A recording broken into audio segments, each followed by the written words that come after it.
આજની રેસીપી દહીં તીખારી અથવા દહીં તડકા. તો એની પહેલાં સૌથી પહેલાં આપણે સામગ્રી જોઈએ તો 1 બાઉલ દહીં, 1 થી 1.5 બારીક સમારેલી ડુંગળી, લસણ સૂકા મરચાંની પેસ્ટ, હળદર, નમક, મીઠો લીમડો અને બારીક સમારેલા તીખા મરચાં. હવે સૌથી પહેલાં તપેલીમાં તેલ ગરમ કરી દઈએ.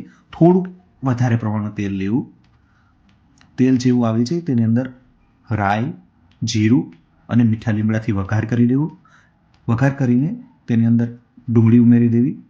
જે બારીક કાપેલી ડુંગળી છે તે ઉમેરી દેવી.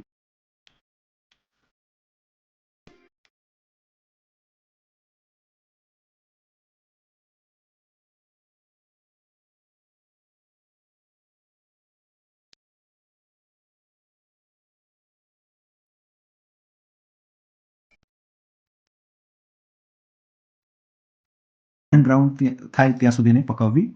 ત્યારબાદ એની અંદર મસાલા, જેમાં હળદર, સૂકા મરચાં લસણની પેસ્ટ, ધાણા જીરું પાવડર ઉમેરી દેવું.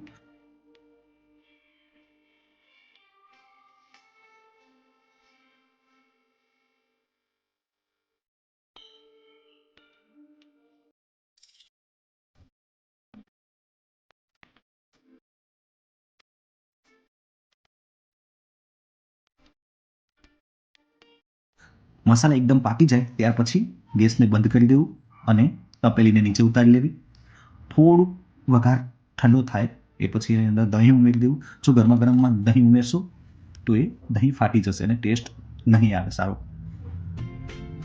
હવે એક બાઉલમાં કાઢી અને એની અંદર સમારેલા ધાણા ઉમેરી દેવા, લીલા ધાણા, અને મસ્ત ગાર્નિશિંગ કરી અને રોટલી, બાજરીના રોટલા અથવા તો ભાખરી સાથે સર્વ કરવી.